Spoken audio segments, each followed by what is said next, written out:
Chacun sait là-bas. La date qui s'approche, nous appelons le roi des rois, le Seigneur du Seigneur. Alléluia. Est-ce qu'on peut acclamer le Seigneur? Merci, je vous en prie.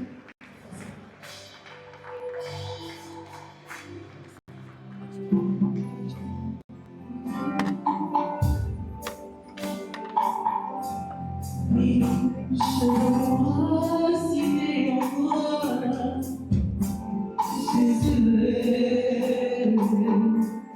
combien moi le mot est la paix, permets-moi de résister. Je veux mon rester. Cette prière qui doit se raciner en Dieu ce matin. On peut savoir écouter ces paroles. Est-ce que tu peux pas me raciner en Dieu ce matin? Alléluia. Je veux mon raciner. Je veux mon raciner en toi, Seigneur. Permets-moi de résister. On m'a dit que tu m'aimais, guéris-moi, ne me laisse pas tomber. On m'a dit que tu vivais vers moi, ne me laisse pas tomber. On m'a dit que tu transformais mon ciel, moi, ne me laisse pas. On m'a dit que tu rompais le ciel de la terre, ne me laisse pas tomber. Je veux estimer mon désir, celui de te servir. Si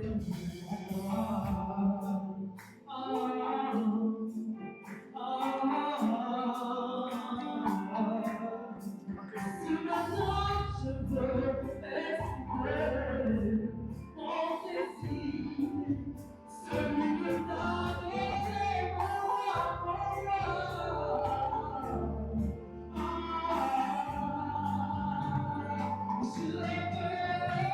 estimer mon désir, celui de donner mon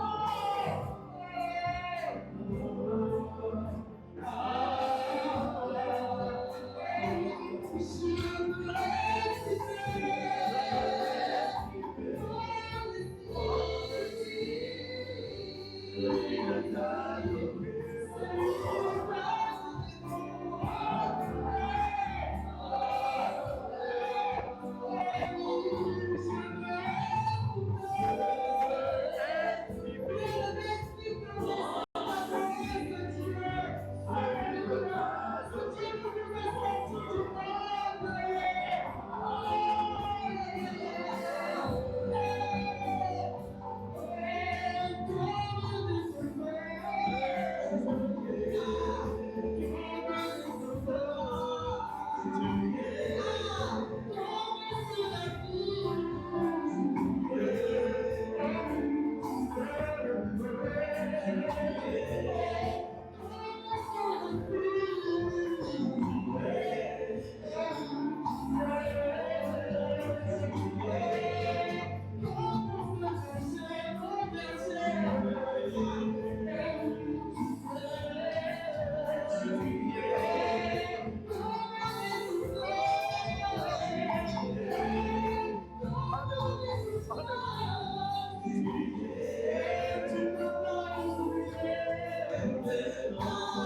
Est-ce qu'on peut acclamer Jésus-Christ?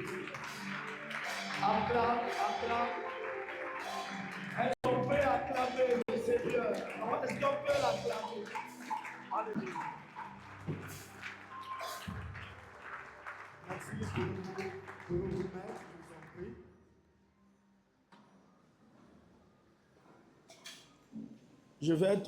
Je vais m'acquitter d'un devoir, celui de la reconnaissance envers l'homme de Dieu qui m'a associé à ce grand programme intitulé « Le retour à la parole ».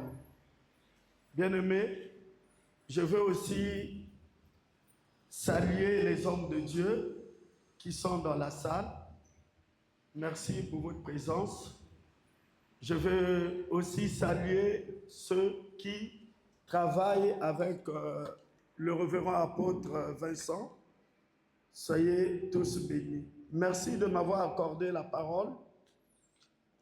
Je vais intervenir comme les autres concernant les thématiques de la doctrine chrétienne.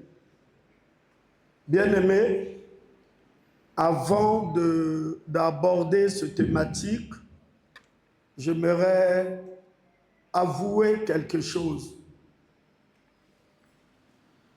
Vous savez, dans l'œuvre, quand vous commencez, au départ, vous ne connaissez pas tout. Vous n'avez pas tout le bagage qu'il vous faut.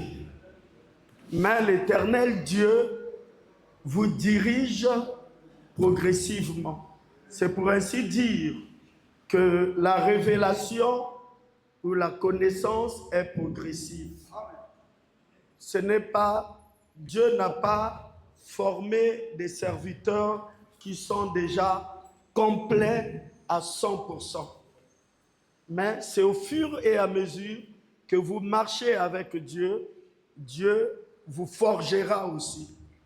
Parce qu'il y a des leçons que vous-même vous allez apprendre au fur et à mesure que vous êtes en train de le servir. C'est pour ainsi dire que nous aussi, en tant que les aînés, nous avons eu à faire des erreurs. Beaucoup des erreurs. Et c'est ce qui a fait qu'il y a des cassures des églises, des rébellions, beaucoup de choses qui se sont manifestées, je pense, sont aussi dues à nos erreurs. À nos erreurs. Et nous devons reconnaître aussi ces erreurs. Amen. Au départ, par exemple, quand l'évangile a commencé dans la ville, plusieurs personnes ne reconnaissaient pas le ministère des apôtres. Je prends à témoin l'apôtre Vincent. Certainement, le pasteur Samuel n'est pas là, où nous sommes partis à une croisade d'évangélisation, où un homme de Dieu, aussi outillé dans cette ville, nous a vus pour nier au ministère prophétique, au ministère apostolique, je vous l'ai dit, mais c'est avec le temps que les gens ont commencé à comprendre et à accepter ce ministère apostolique. Il y a tant d'autres exemples, plusieurs exemples. Il y a ceux qui, au départ, n'acceptaient pas le ministère de la femme.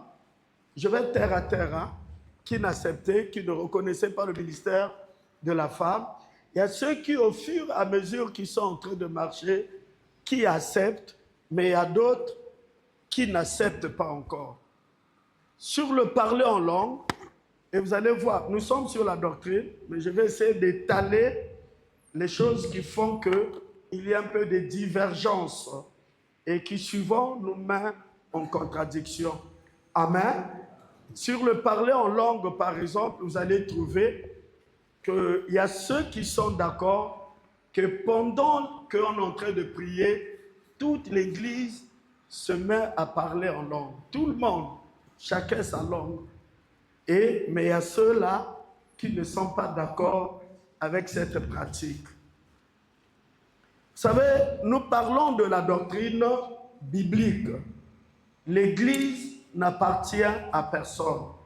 c'est Christ qui est la tête de l'Église. Donc c'est Christ qui doit donner le modèle de ce qui doit être dit, de ce qui doit être fait, mais ça ne part pas d'un homme, d'un leader ou de qui que ce soit. C'est Christ qui a fondé l'Église et il a un modèle qui lui convient pour cette Église. Parlons donc de la doctrine. Les hommes de Dieu qui m'ont précédé, ils ont vraiment défini déjà ce que c'est la doctrine. Mais je vais être bref sur la définition. Dans le domaine biblique, la doctrine est avant tout une expression de la foi. C'est une expression de la foi. Et je dirais, la doctrine est une représentation des faits qui sont l'objet de cette foi. Comme l'homme de Dieu venait de dire, la foi vient de ce que l'on entend, et ce que l'on entend vient donc de la parole. Le terme doctrine signifie simplement enseignement.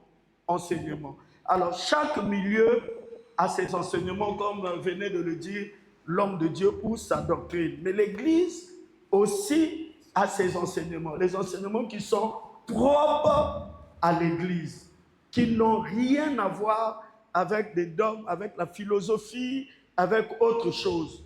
Mais l'enseignement, l'agir, la pratique qui est propre à l'Église elle-même. La doctrine ici décrit, bien aimé, ce que nous, en tant que chrétiens, nous croyons. Donc, l'ensemble de nos croyances. À quoi on croit? À quoi exact? Est-ce qu'on croit au Saint-Esprit? Est-ce qu'on croit au baptême? Est-ce qu'on croit à la repentance, à la rédemption? Parce qu'on n'a pas le temps d'étaler les doctrines essentielles de la Bible.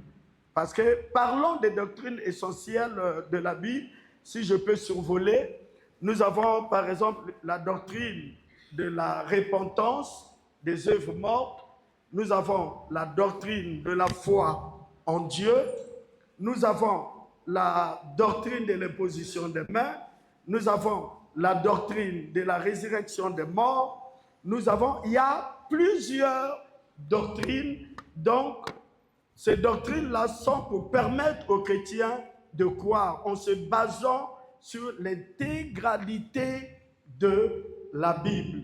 Je parle de la Genèse jusqu'à l'Apocalypse. Rien n'est à rejeter. Je parle de l'intégralité de la Bible. Nous trouvons donc dans la parole cet enseignement de base. Et nous savons que, effectivement, pour bien comprendre le Nouveau Testament, il faut d'abord comprendre l'Ancien Testament. Parce que si vous n'avez pas compris l'Ancien Testament, vous aurez du mal à interpréter le Nouveau Testament. C'est le premier document. Même Jésus, quand il est venu, il prêchait selon les enseignements, donc selon les Saintes Écritures. Bien-aimés, parlons de la doctrine. Donc, en tant que serviteurs, nous n'avons rien à retrancher dans la parole. Nous n'avons rien à retrancher, ni rien à ajouter. Christ nous a établis tout juste pour donner les enseignements de base et les enseignements dont lui-même est le modèle.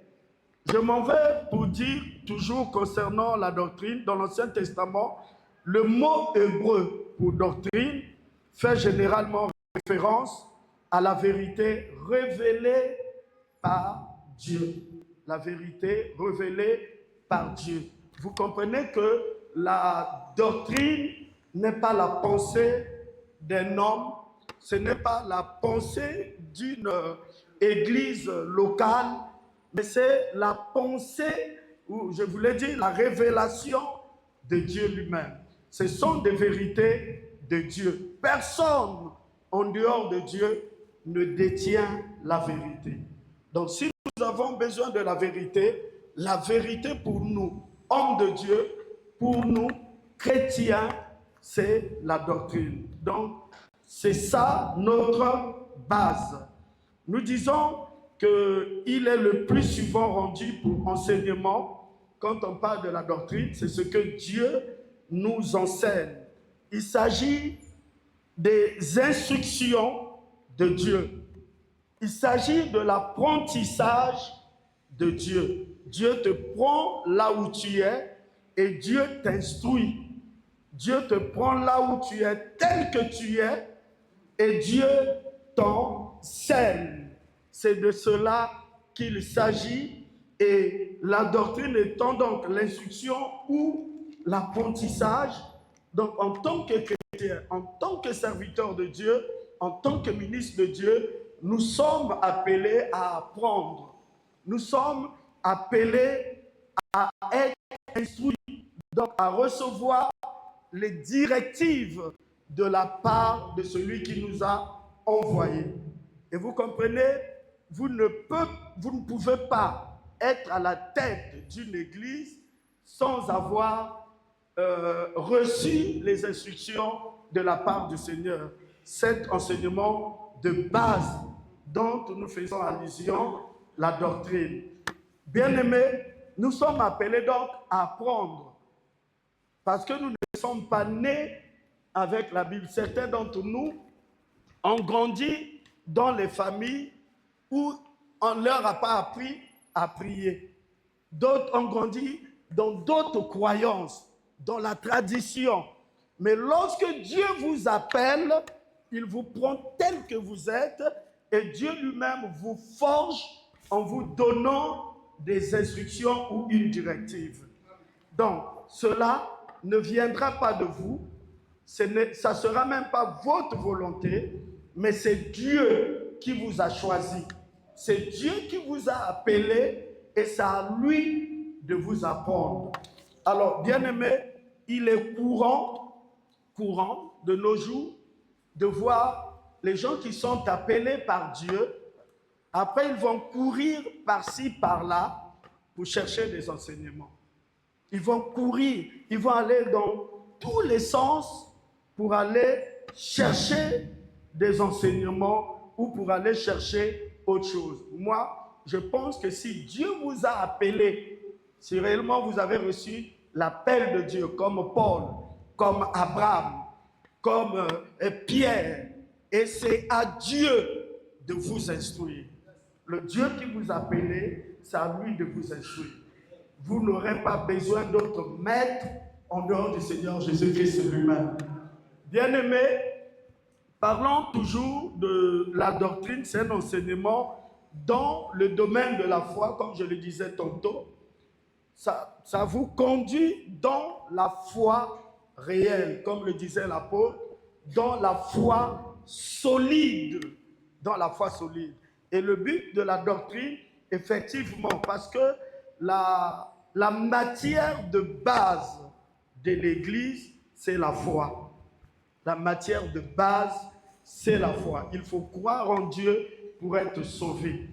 Il faut croire en Dieu pour être béni. Il faut croire en Dieu pour vivre le miracle. Il faut croire, donc la croyance ici, c'est l'élément de base, c'est l'enseignement. Alors, il y a plusieurs types d'enseignements. L'apôtre a tout dit, a presque tout dit. Il y a plusieurs types d'enseignements aujourd'hui. Nous constatons que plusieurs serviteurs de Dieu, plusieurs d'entre nous, sommes plus dans les principes. Dans les principes. Et parfois, ces principes ne cadrent pas avec l'évangile. Et nous constatons, même dans nos prédications, les mots, les termes qui n'ont rien à voir avec l'évangile. Vous savez, l'évangile, c'est la parole de Dieu, c'est la révélation de Dieu, c'est la pensée de Dieu, c'est ce que Dieu veut. Donc, il nous faut des mots aussi bibliques, il faut des mots venant de cette doctrine pour susciter la foi dans le cœur des chrétiens. Bien-aimés, nous allons prendre la parole dans 1 Timothée 6 à son verset 3. Retenez que la doctrine, c'est l'ensemble des affirmations ou explications qui constituent le contenu de cette foi. Je réitère, je disais, la doctrine est l'ensemble des affirmations ou l'explication qui constitue le contenu de cette foi.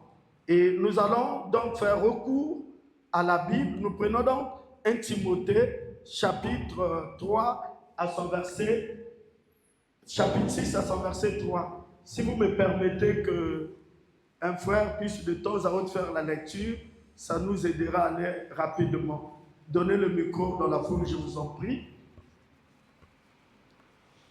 Passez le micro. Pardon. 1 Timothée chapitre 6 à son verset 3. Lisons la parole de Dieu. Si quelqu'un enseigne de fausses doctrines et ne s'attache pas aux saintes paroles de notre Seigneur Jésus-Christ et à la doctrine qui est selon la piété, il est enflé d'orgueil. Je relis. Si quelqu'un enseigne des fausses doctrines et ne s'attache pas aux saines paroles de notre Seigneur Jésus-Christ et à la doctrine qui est selon la piété. Vous savez, ici, je souligne deux mots. On dit quelqu'un, si quelqu'un enseigne, je souligne enseigner. Si quelqu'un, je souligne deux mots, enseigner et la doctrine. Et il parle des saines paroles. Voilà donc ce que le serviteur de Dieu doit faire. S'attacher à la saine parole, à la saine doctrine. Il doit enseigner l'enseignement du Seigneur et il ne doit pas donc amener des faussetés au sein de l'Église. La Bible dit, si nous prêchons donc autre chose, au-delà de ce qui nous a été révélé, si nous prêchons autre chose, au-delà de l'instruction que nous avons reçue, la Bible dit, nous sommes enflés d'orgueil. Nous allons prendre rapidement 1 Timothée, chapitre 3, à son verset 1. Pour en lire juste le verset 6.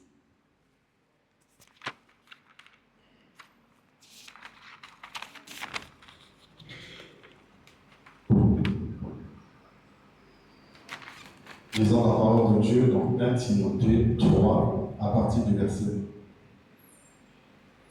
Cette parole est certaine. Si quelqu'un aspire à la charge d'évêque, si quelqu'un aspire à la charge d'évêque, il désire une œuvre excellente. Oui. Il faut donc que l'évêque soit irréprochable, mari d'une seule femme, sobre, modéré, réglé dans sa conduite, hospitalier, propre à l'enseignement. Propre à l'enseignement. Vous comprenez que l'enseignement doit être l'enseignement de base, le fondamental. Il faut ne pas sortir de l'instruction, ne pas laisser de côté ce que vous avez appris. Bien-aimés, effectivement, on doit apprendre. Vous savez, plusieurs personnes n'aiment pas apprendre. Aujourd'hui, c'est ce qui fait qu'il y a beaucoup des erreurs. On compte plus sur notre propre révélation, sur notre vision, sur nos aspirations, notre conviction, mais on ne veut pas apprendre. Ça veut dire cette instruction de base.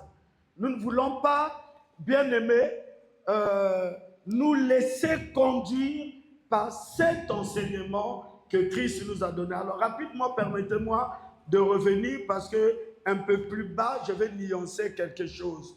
Nous avons donc dit la doctrine, le terme doctrine signifie simplement enseignement. La doctrine décrit ce que le chrétien croit en se basant sur l'intégralité de la Bible.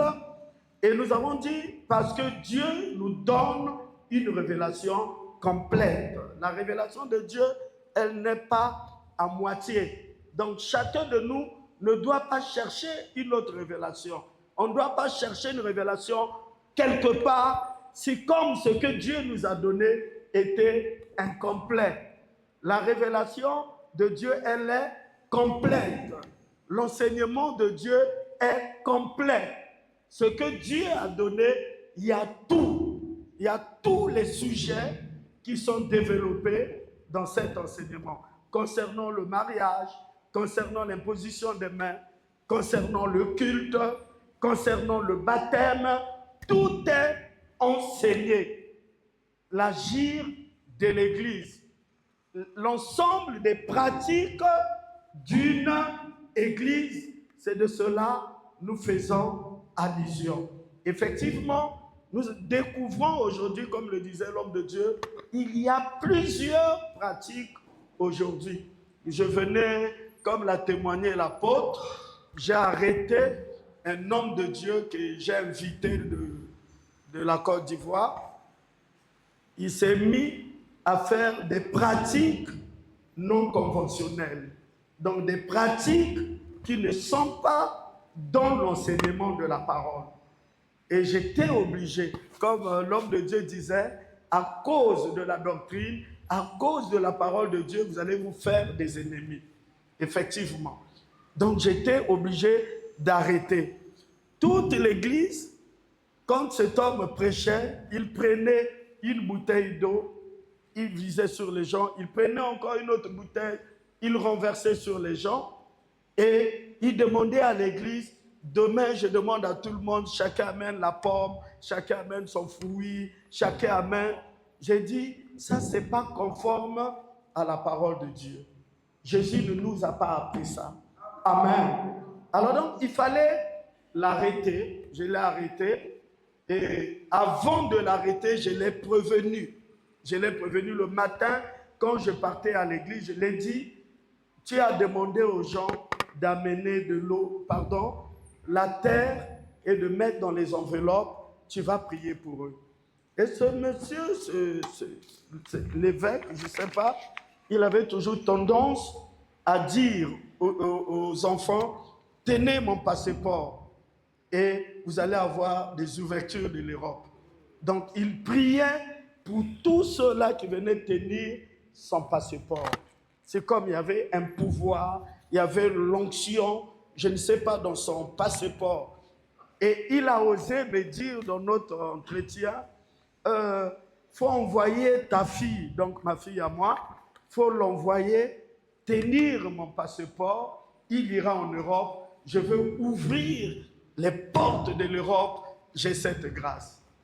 J'ai dit, tu racontes des conneries. Vous savez, je suis sensible à ce qui n'est pas lié à la parole de Dieu. Vous savez, lorsque vous découvrez quelque chose de bon, vous restez attaché.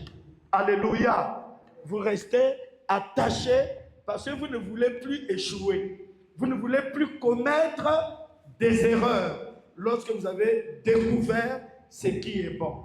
Effectivement, nous allons donc voir en tant que chrétiens, il y a des révélations dans la Bible, et nous devons nous confier à ces révélations-là. Nous devons croire, faire confiance, avoir une digne confiance sur la nature, sur les œuvres, tout ce qui est dit dans cette révélation. Ne rien rejeter. Si nous prenons Tite 1, verset 9, Paul décrit rapidement ce que je voulais nuancer, la qualification et la tâche de l'ancien.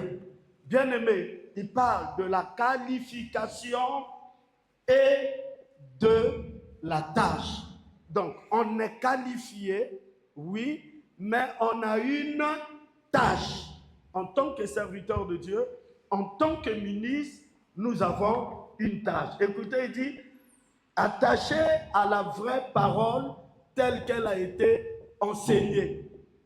afin d'être capable d'exhorter selon la saine doctrine et de refuter les contradicteurs. Bien-aimés, nous sommes appelés d'abord, en tant que serviteurs de Dieu, en tant que pasteur, en tant qu'évangéliste, en tant que pasteur, la Bible dit, nous devons nous attacher à la vraie parole, à la vraie parole. Donc, il peut y avoir une fausse ou des fausses paroles. Mais nous, ce qui doit nous intéresser, c'est ce qui est vrai, ce qui est réel, et comme le définit mon sous-thème, ce qui est pur, ce qui est pur, et ce qui est sain. Et c'est en cela que nous devons nous attacher. L'homme de Dieu venait de dire, ne pas avoir honte, ne pas donc dulier la parole, ne pas... il faut toujours avoir le courage d'arrêter ce qui est mauvais, quel que soit ce que ça va te coûter. Mais au moins, tu sauveras un peuple. Au moins, tu garderas l'Église. Bien-aimés, en dehors des saines paroles que nous devons dire, remettez-moi mon thème, remettez-moi le verset, je vous en prie. Nous sommes dans 1 Timothée 1:9. J'ai parlé des qualifications et de la tâche.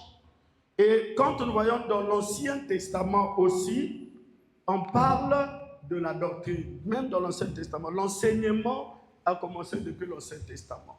L'enseignement n'a pas commencé dans le Nouveau Testament comme nous le pensons. Parce que quand nous parlons de l'enseignement, nous avons tendance à nous arrêter sur le Nouveau Testament, sur la bonne nouvelle. Mais nous avons aussi l'enseignement qui est la révélation complète de Dieu.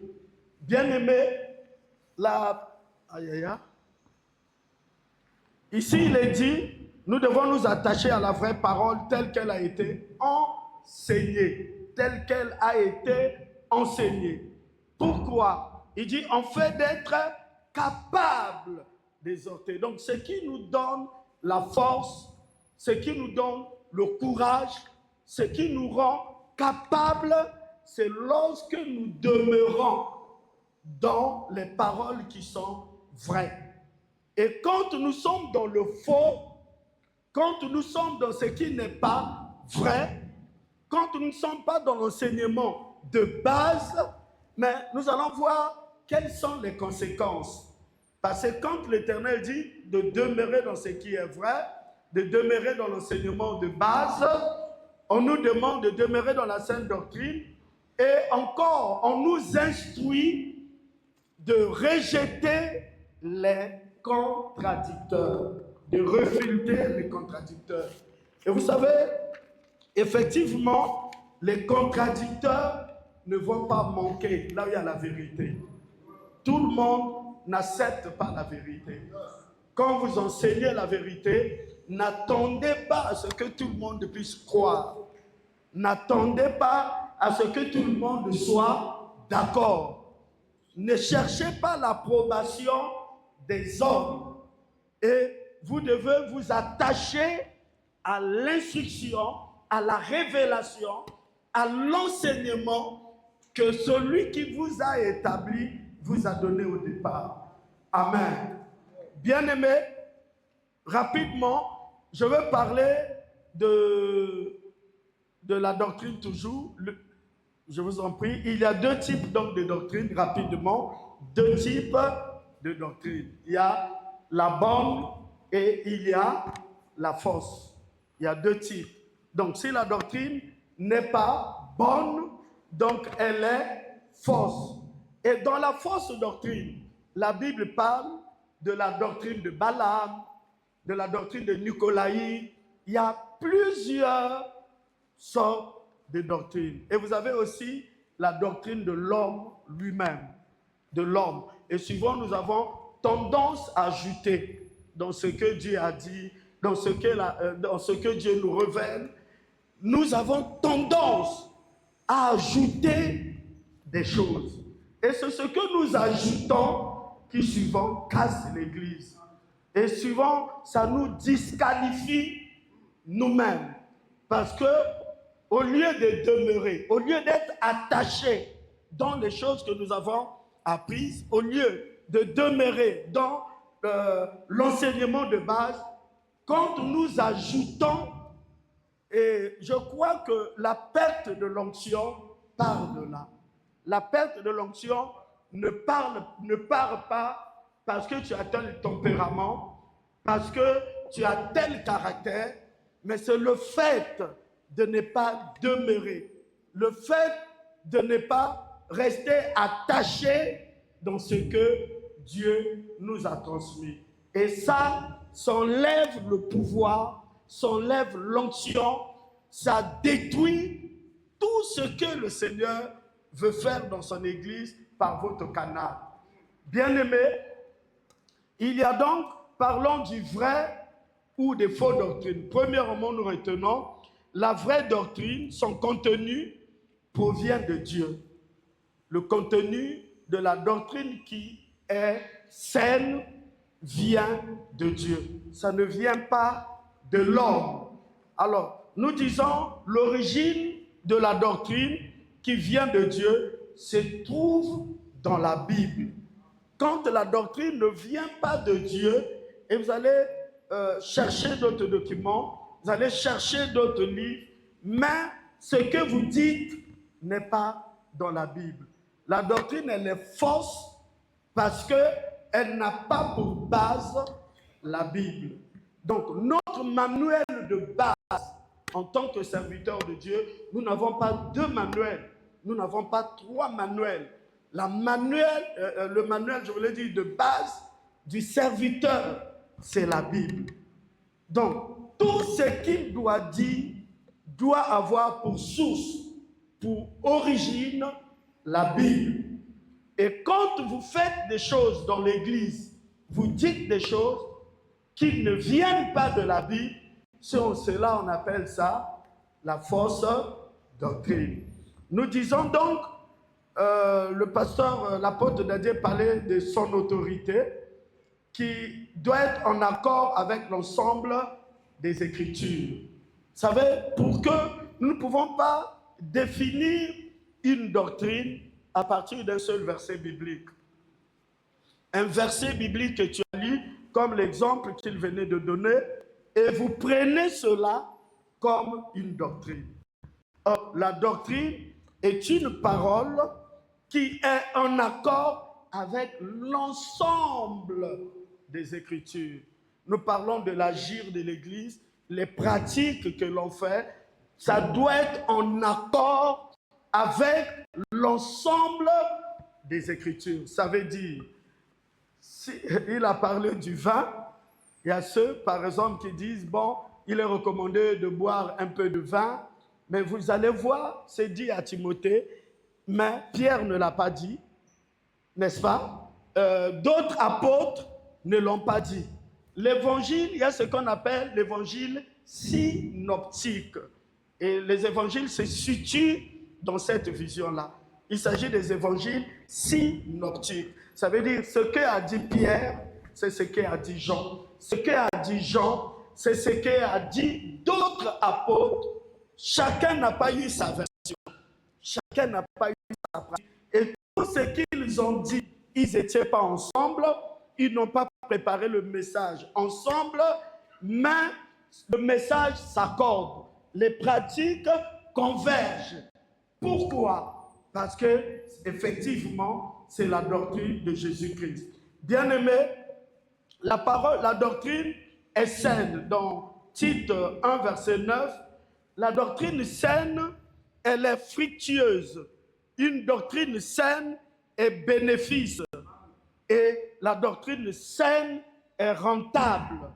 Et vous comprenez que la doctrine qui n'est pas saine va causer des problèmes. Causera des problèmes à l'Église, causera, si ce n'est pas aujourd'hui, c'est à la longue, à l'avenir, ça vous causera vous-même des ennuis. Et voilà pourquoi, deuxièmement, je dirais, la fausse doctrine, son contenu provient de l'homme.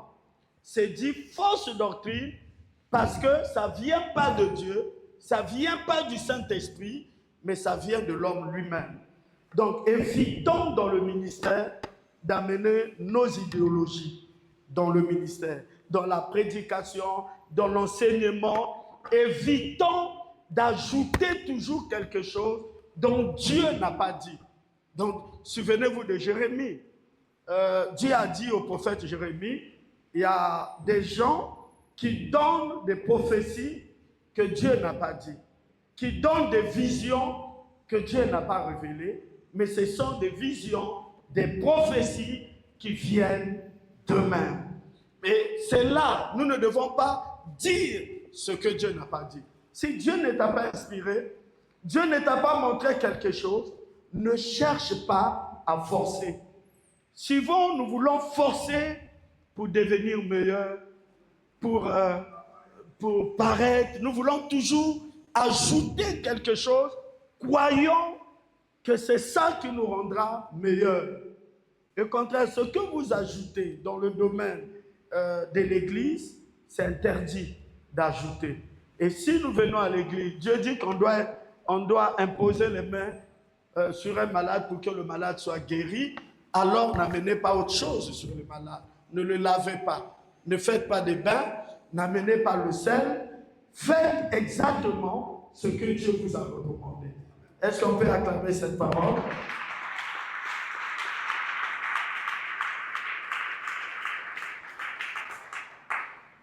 Notre responsabilité en tant que serviteur de Dieu est claire. Et ce qu'on nous demande ici, nous devons apprendre la vérité de Dieu. Nous devons rechercher la parole de Dieu. Ne cherchons pas la vérité des hommes. On n'a pas besoin de ça. Ça ne rend pas fort. Ne cherchons pas les expériences des autres. Chacun aura son expérience. Mais nous ne pouvons pas faire des expériences des autres une doctrine. Parce qu'il nous arrive de dire, un tel, il a marché comme ça. Vous vous mettez à copier cette personne, à imiter cette personne dans tout ce qu'il fait. Mais lui, il a son appel. Il a l'instruction qu'il a reçue de Dieu. Et certainement, votre mission est une autre mission. Vous avez une autre grâce. Et aujourd'hui, nous avons tendance, pas seulement à imiter les autres, mais aussi à vouloir imposer aux autres à faire ce que nous faisons. Nous voulons imposer aux autres de faire ce que nous faisons. Et quand quelqu'un refuse ou rejette votre idée, il devient aussi faux pour vous. Et voilà donc des choses qui cassent parfois l'Église. Ça devient comme un milieu politique. Les chrétiens, les serviteurs de Dieu, vous allez voir les serviteurs de Dieu qui ne se parlent pas, qui ne s'entendent pas, parce que tu n'étais pas d'accord avec son idée, parce que tu n'étais pas d'accord avec sa pratique. Ça fragilise l'œuvre de Dieu. Ça détruit l'œuvre de Dieu. Et on devient comme des politiciens. Et parfois, on ne se fréquente plus. On ne se dit plus bonjour. Et on fait des petits groupes où chacun reste dans son coin parce que tu n'es pas d'accord de faire comme lui et de suivre son espérance. J'aimerais dire que notre modèle, c'est Jésus-Christ. Notre modèle, que tu sois visionnaire, que tu sois apôtre, que tu sois prophète, ça n'a pas commencé avec toi. Il y a eu les premiers et qui nous ont légué aussi ces mêmes instructions, comme l'a déclaré la parole. Mais ne cherchons pas à partager nos expériences. Ah non, comme je priais, je sautais avec un pied et il y avait un miracle. Et tout le monde commence à prier et à sauter avec un pied pour avoir le miracle. Bien-aimés, faisons attention avec les choses de Dieu. Dans mon ministère, Dieu a permis qu'il puisse avoir beaucoup de miracles, plusieurs miracles, des miracles authentiques. Quand je dis authentique, ce que vous pouvez vérifier. Mais il arrivait un jour, un jour je priais à la porte d'Adieu pour un malade. Pendant que je priais, et il y a un geste, quelqu'un était venu avec les pieds enflés comme ça, il avait fait au moins plus de 6 mois, il ne se mettait pas debout. Et pendant que je priais, dans les prophétiques, je ne sais pas comment, je n'ai pas pensé à ça, je me suis mis à marcher sur ses pieds. J'ai piétiné, il criait. Je lui ai dit, vaut mieux crier et d'être guéri après. J'ai marché sur ses pieds, j'ai marché sur ses pieds. Après, j'ai dit, lève-toi, c'est fini. Et instantanément, il était guéri. Et un jour, j'arrive à l'église, on a mené une personne qui avait les pieds comme ça. Et celui qui me remplaçait à l'époque, c'était le frère Roger.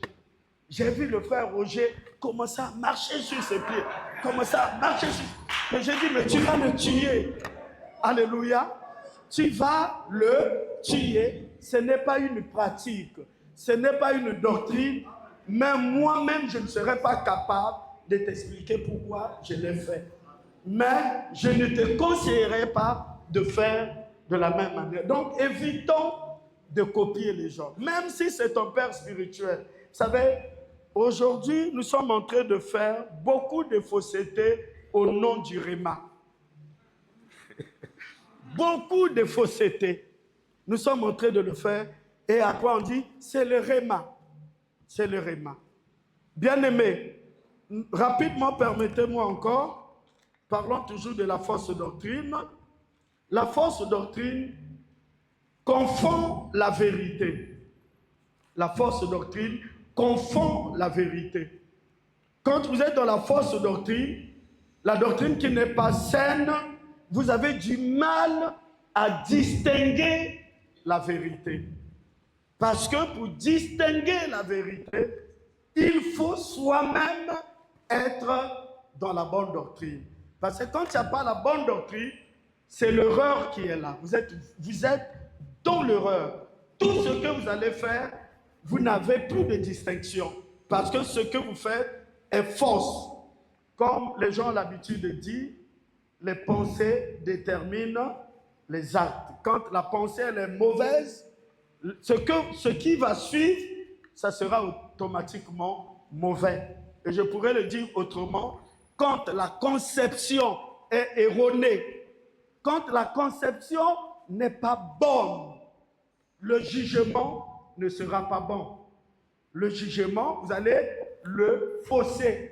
Parce que déjà votre conception n'est pas bonne. Alors la fausse doctrine empêche la piété. Quand vous êtes dans la fausse doctrine, bien aimé, ça zappe la piété. La fausse doctrine favorise la promotion. On veut ce qui est en vogue, ce qui est nouveau. On remplace certaines choses que Dieu a dit parce que ça sont vogue, parce que là-bas on fait comme ça. Je peux prendre des exemples si vous me permettez. L'homme de Dieu, pardon, sont vogue dans certains milieux. Vous voyez, je prêche, lui il a le mouchoir, il doit être là, il doit essuyer mon visage. Essuie mon visage, sois béni. Essuie mon visage, où je prêche, touche mes pieds, tu es béni. Sois béni au nom de Jésus. Alors il y a des choses aujourd'hui qui sont en vogue. Ça veut dire quand vous partez un peu partout, vous allez voir les gens en train de faire comme ça. Et vous allez, du fait que c'est à la mode, vous allez commencer à imiter. Vous allez commencer à faire comme ces personnes. Permettez-moi d'être terre à terre. Je vais prendre d'autres exemples. Il y a ceux qui donnent le Saint-Esprit, il paraît, en soufflant au micro. Recevez. Recevez. Bien-aimé, qui donne le Saint-Esprit? C'est toi ou Dieu? Il faut qu'on s'entende. Qui est le donateur du Saint-Esprit? Tu as prêché le message il était bon. Et tu vas appeler les gens, venez recevoir le Saint-Esprit. À l'époque, je ne sais pas si Papa Vincent était encore là, il y a un homme qui est venu à l'église, un blanc, il est venu à l'église et il prêchait sur le parler en langue. Et il a pris tout le monde, il les a alignés. Il dit, nous allons vivre une autre expérience. Une expérience que vous n'avez pas encore vécue. Alors, ouvrez votre bouche, respirez, aspirer et parler en langue. Les gens...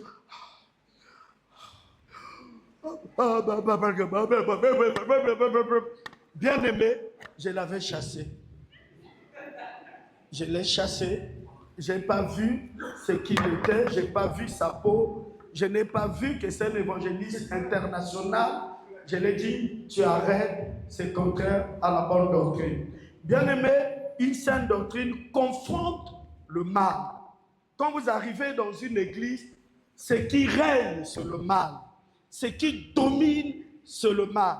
Dans une église, dans une œuvre chrétienne, on ne dit pas qu'il n'y a pas l'erreur, on ne dit pas qu'il n'y a pas le péché, on ne dit pas qu'il n'y a pas le mal. C'est vrai que l'homme est voué aux erreurs, mais quand c'est trop, vous comprenez qu'il n'y a pas de base, il n'y a pas de doctrine, il n'y a pas d'enseignement de base. Dans une église où il n'y a pas la sainte doctrine, on pêche. On peut même établir dans l'église ancienne quelqu'un qui a 2 femmes. Tout juste parce qu'il a beaucoup d'argent, tout juste parce qu'il est cadre, on dit, on t'établit, je ne sais pas, ancien au sein de l'église. Pourtant, on est conscient qu'il est polygame. On est conscient. Et qu'est-ce que les autres vont faire? Les chrétiens qui sont là, les sœurs, les frères qui sont là, qu'est-ce qu'ils feront? Et aujourd'hui, nous, hommes de Dieu, avons tendance d'ordonner les gens sans tenir compte de leur conversion, sans tenir compte, bien aimé, de leur sanctification, de leur connaissance. Quelqu'un qui n'a pas la connaissance, lui-même, il n'a pas l'enseignement de base. Vous allez le prendre et vous allez l'établir, je ne sais pas, que dirais-je, l'ancien, vous allez l'établir, celui qui vous ségande, mais celui qui vous ségande n'a pas la doctrine. Oui, il nous conduira à l'église. Et aujourd'hui, nous faisons donc des choses par sentiment. Par sentiment, nous faisons des choses par gloire. Bien aimé, quand ce qui est écrit est rejeté, quand la doctrine est mise de côté, retenez que le mal, comme je venais de dire, le mal, l'erreur, va être au centre de l'église. C'est l'erreur qui va dominer. On partira d'erreur en erreur. Il nous arrive de croire que la doctrine est bonne, bon, parce que j'ai construit, donc je suis dans le vrai chemin. Ou parce que j'ai plusieurs adeptes, donc je suis vrai. Mais qu'est-ce que Jésus a dit? Large est le chemin qui conduit à la perdition. Là où c'est faux, c'est là où tout le monde va. J'ai une église qui n'est pas loin de chez moi, Il y a des fous qui vont là-bas. Mais quand je vérifie, les gens marchent nu-pieds, on utilise le sel, il y a des pratiques et les gens aiment aller là où c'est mauvais, là où le mal domine. Et quand vous êtes dans la vérité, parfois personne ne vient, personne ne vous apprécie. Acclame d'abord le Seigneur.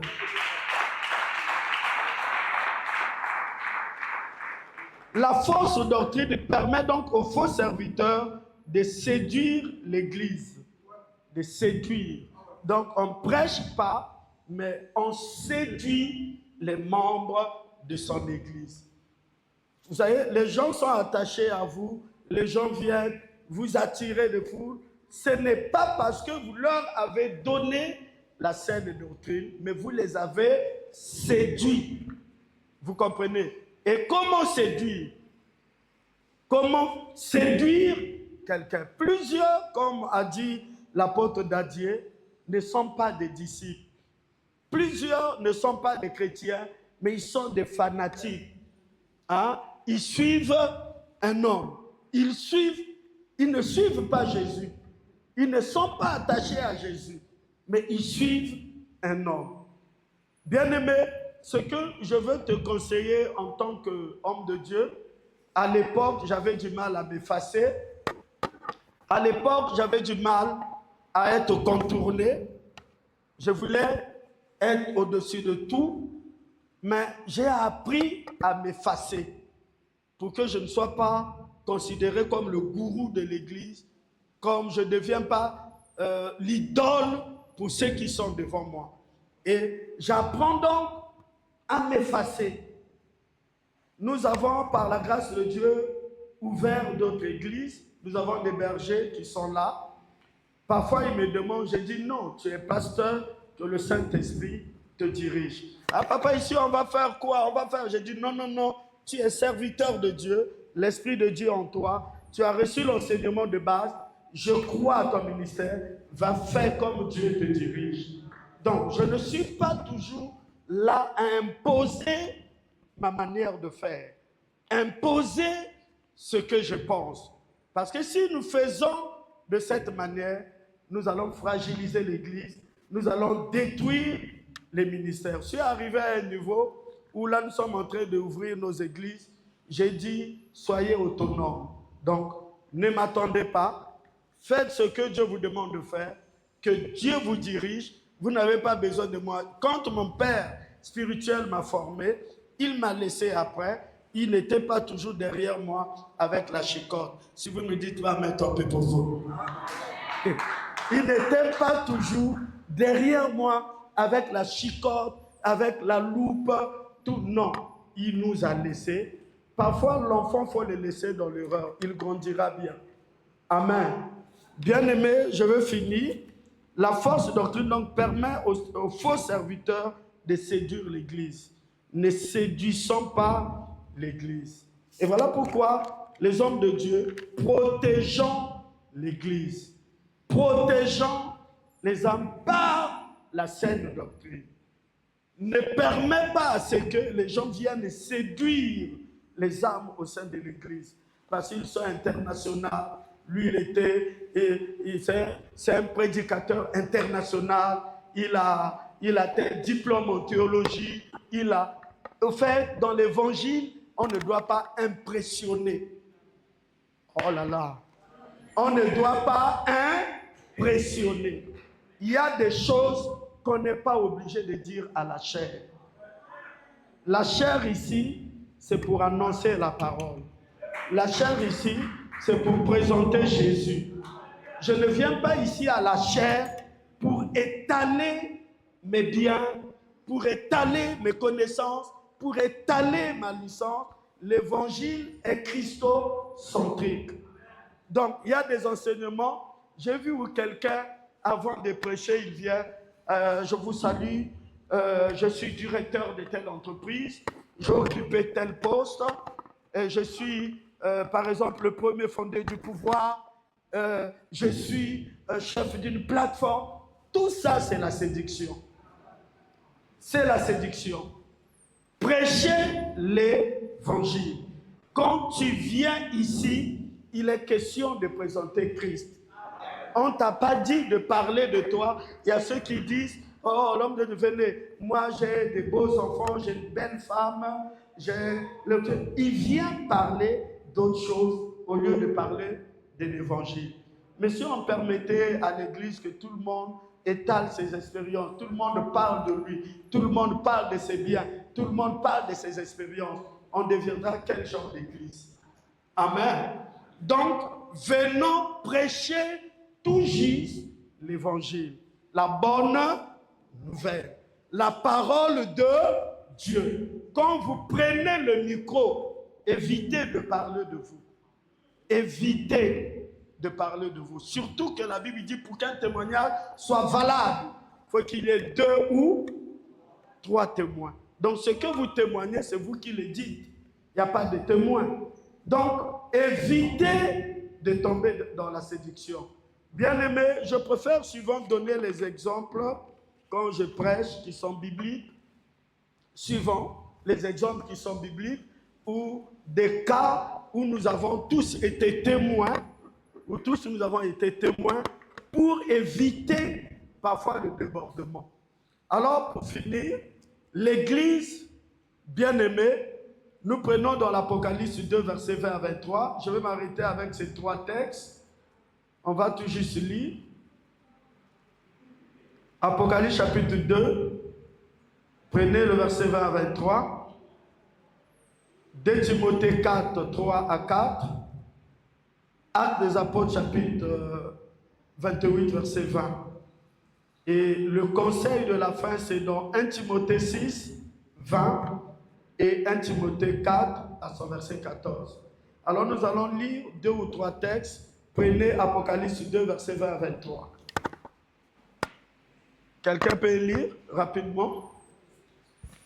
Lisez. Vas-y. Suivez. Apocalypse 2 à partir du verset 20. Mais ce que j'ai contre toi. Il s'adresse à l'église de Thyatire. Ce que j'ai contre toi, ce que je n'aime pas en toi, ce que je condamne, ce qui est mauvais en toi. Vas-y. C'est que tu laisses la femme Jézabel, qui se dit prophétesse, enseigner et séduire mes serviteurs. Alors vous voyez, bon, je ne vais pas rentrer là. Il y a aujourd'hui des ministères de séduction. Des ministères. Il dit le leadership. Quand il a dit au peuple d'Israël, je vous donnerai le leadership pour leader, pour dirigeant des femmes et des enfants. À quoi est-ce qu'il faisait allusion? Il dit, comme vous ne voulez pas m'écouter, comme vous ne voulez pas faire ma volonté, il dit à Israël, je vous donnerai pour leader des femmes et des enfants.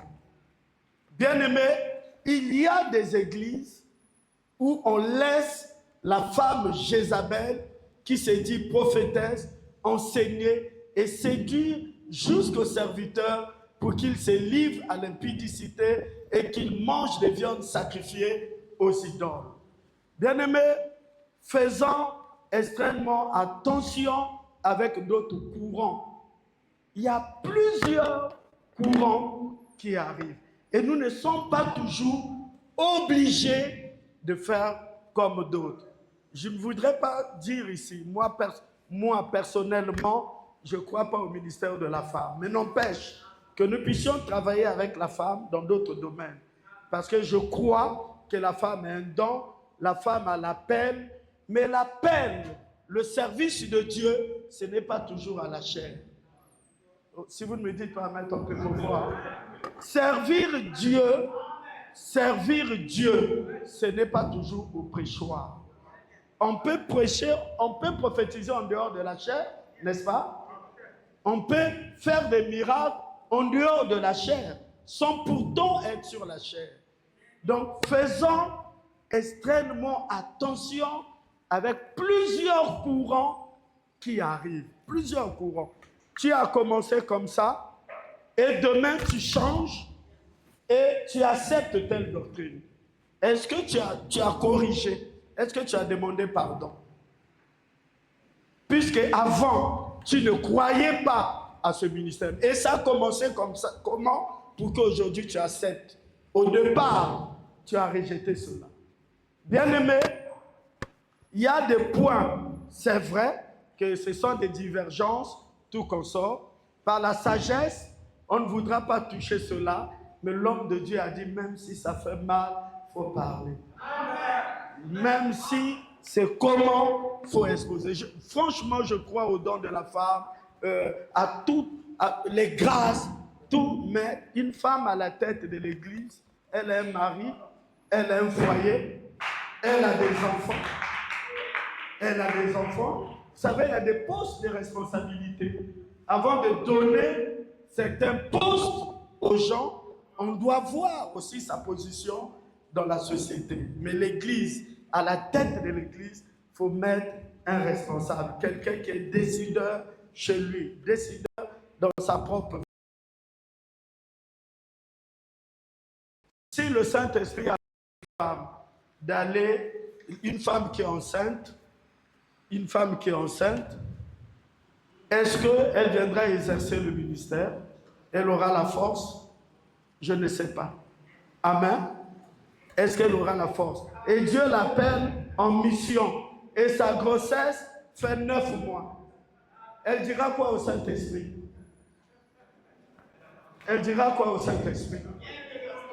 Alléluia. Elle dira quoi au Saint-Esprit? Elle dira, Saint-Esprit, tu peux envoyer d'autres parce que tu vois bien, je suis à terme. Bien-aimé, Dieu nous conduit tantôt d'une manière, tantôt d'une autre. Là, tu ne voudras pas partir. Ce que tu ne voudras pas faire, ce que Dieu te demandera de faire. Dieu ne te demande pas toujours de faire ce que toi tu veux faire, ce que tu penses faire. C'est Dieu qui choisit la tâche, la responsabilité, la fonction qui va avec ton ministère. Merci, soyez bénis.